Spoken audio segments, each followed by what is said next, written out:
Good evening America, good morning India. MCN ന്യൂസിലേക്ക് സ്വാഗതം. പ്രധാന വാർത്തകൾ. മുൻ ഈജിപ്ത് ഏകാധിപതി ഹോസ്നി മുബാറക് അന്തരിച്ചതായി റിപ്പോർട്ടുകൾ.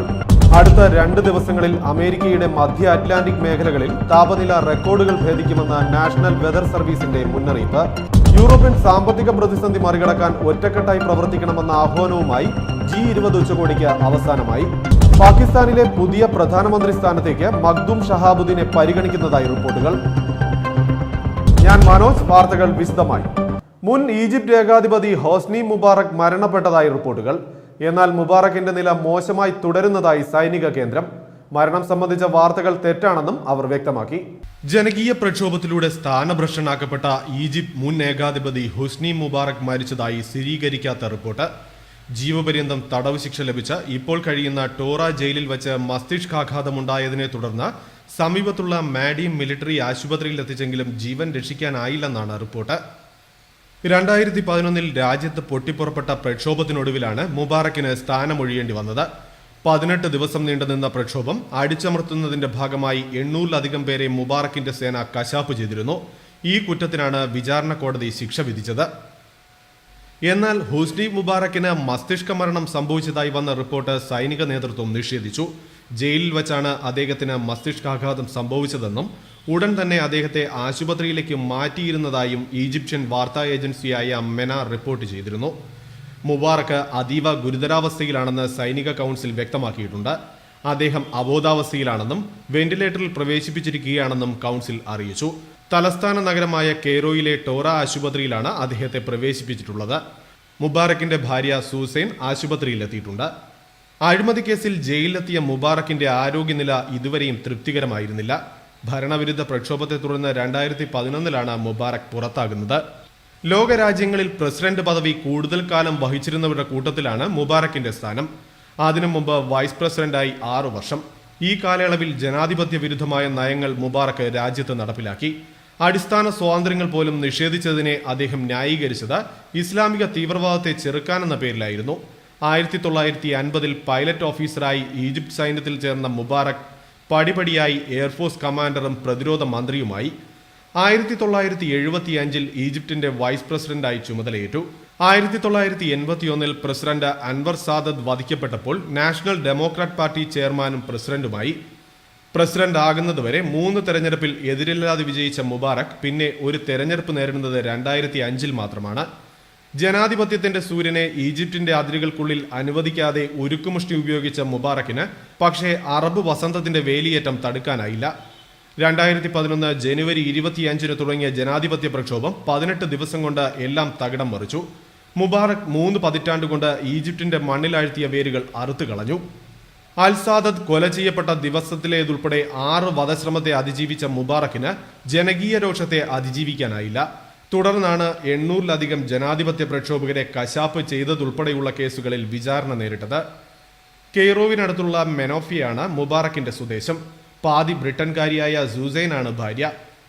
വ്യക്തിജീവിതത്തിൽ ദുശീലങ്ങളൊന്നുമില്ലെന്ന ഖ്യാതി നേടിയ മുബാറക്കിന് രാഷ്ട്രീയത്തിലെ ദുഷ്ടപ്രവൃത്തികൾ വിനയായെന്ന് ചരിത്രം പറയുന്നു. അടുത്ത 2 ദിവസങ്ങളിൽ അമേരിക്കയുടെ മധ്യ അറ്റ്ലാന്റിക് മേഖലകളിൽ കനത്ത ചൂടിന് സാധ്യതയുള്ളതായി നാഷണൽ വെതർ സർവീസിന്റെ മുന്നറിയിപ്പ്. 100 ഡിഗ്രി മുതൽ 105 ഡിഗ്രി വരെ ഈ ദിവസങ്ങളിൽ ചൂടുണ്ടാകാനാണ് സാധ്യത. അമേരിക്കയുടെ മധ്യ അറ്റ്ലാന്റിക് മേഖലകളിൽ കനത്ത ചൂട് വരും ദിവസങ്ങളിൽ ഉണ്ടാകാൻ സാധ്യതയുള്ളതായി നാഷണൽ വെതർ സർവീസ് മുന്നറിയിപ്പ് നൽകുന്നു. Delaware, Maryland, Virginia, Pennsylvania, New Jersey എന്നിവിടങ്ങളിൽ ഇന്നും നാളെയും 100 മുതൽ 105 ഡിഗ്രി വരെയാകും താപനില. ഇത് പകൽ സമയത്തുള്ള ജനജീവിതം ദുസ്സഹമാക്കുമെന്നും റിപ്പോർട്ട് പറയുന്നു.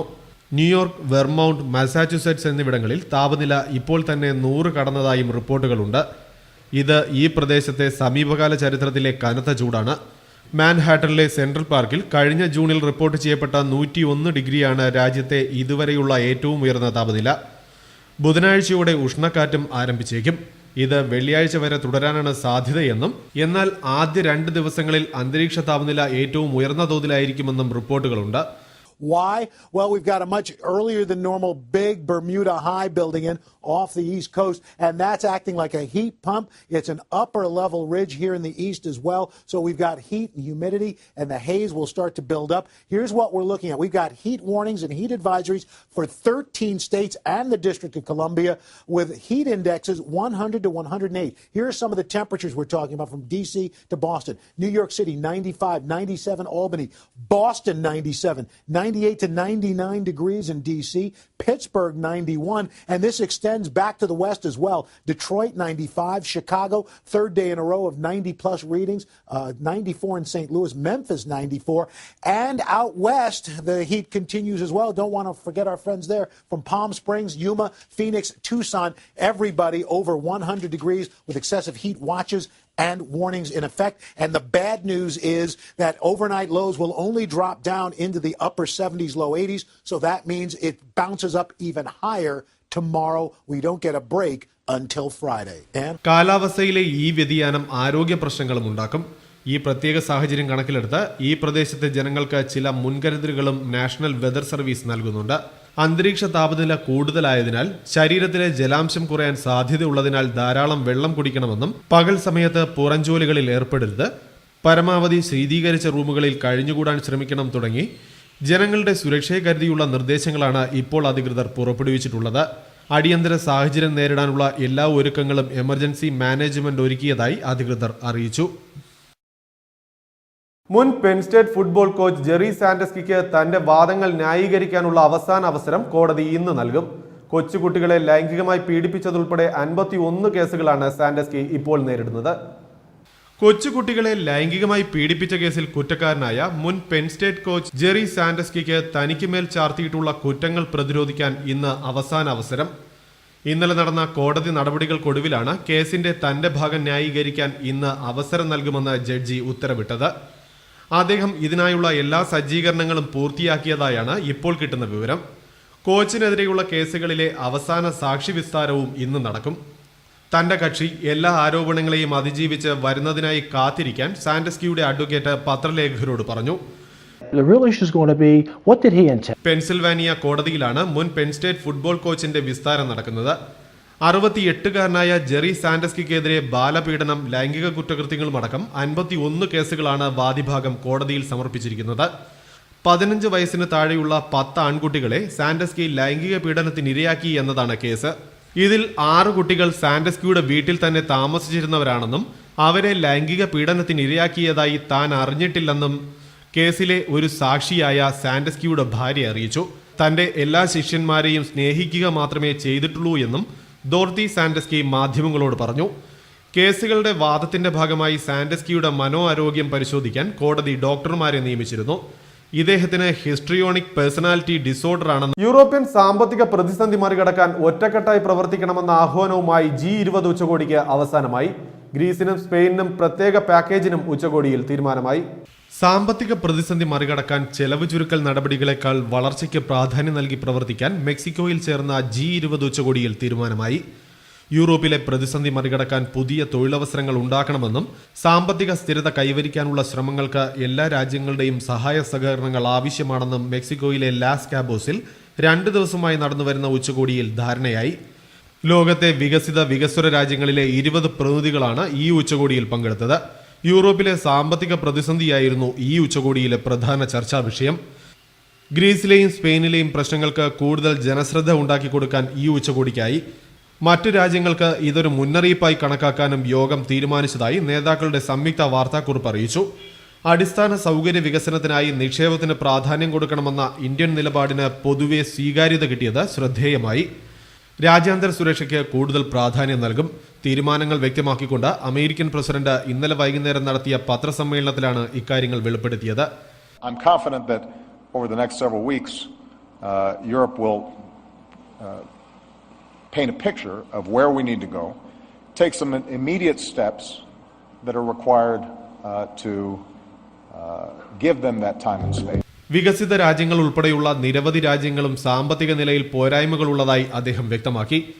യൂറോപ്പിലെ സാമ്പത്തിക പ്രതിസന്ധി ചർച്ച ചെയ്യാനായി അടുത്തയാഴ്ച പ്രത്യേകം യോഗം ചേരാനും തീരുമാനമായതായി US ട്രഷറി സെക്രട്ടറി തിമോത്തി ഗെയ്റ്റ്നർ പറഞ്ഞു. ഗ്രീസിലെ പ്രതിസന്ധി പരിഹരിക്കുന്നതിനുള്ള ശ്രമങ്ങൾക്ക് പുതുതായി നിലവിൽ വരാൻ പോകുന്ന സർക്കാരിന് കഴിയുമെന്നും നേതാക്കൾ വിശ്വാസം പ്രകടിപ്പിച്ചു. You don't have quite enough if Italy, Greece and Spain were to fall off the table at the same moment, but you have enough there to provide a cushion for most scenarios of difficulty that you can envision. ഈ പ്രശ്നം ചർച്ച ചെയ്യുന്നതിനായി European യൂണിയന്റെ പ്രത്യേക യോഗവും അടുത്തയാഴ്ച നടക്കും. യൂറോയുടെ തകർച്ചയ്ക്ക് ഈ നാണയം നിലവിലുള്ള എല്ലാ രാജ്യങ്ങൾക്കുമായി ഒരു പൊതു തീരുമാനം ഇതിലുണ്ടായേക്കുമെന്നും റിപ്പോർട്ടുകളുണ്ട്. 5 വയസ്സുകാരിയായ മകളെ ലൈംഗികമായി പീഡിപ്പിച്ചയാളെ കൊന്ന പിതാവിനെ കുറ്റവിമുക്തനാക്കാൻ കോടതി തീരുമാനിച്ചു. ഏതൊരു പിതാവും ചെയ്യുന്നതേ ഇയാളും ചെയ്തുള്ളൂ എന്നും കോടതി വിലയിരുത്തി.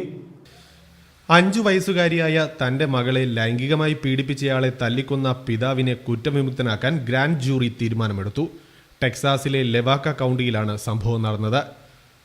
The 5-year-old victim had sustained some physical injuries that were noted by the SANE nurse and were absolutely consistent with all of the witness statements.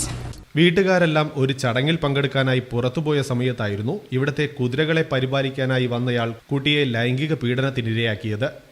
വീട്ടിലേക്ക് മടങ്ങിയെത്തിയ പിതാവ് അക്രമിയെ കണ്ടെത്തി. തുടർന്ന് നടന്ന ഏറ്റുമുട്ടലിനൊടുവിൽ തലയ്ക്കടിച്ച് കൊല്ലുകയായിരുന്നു.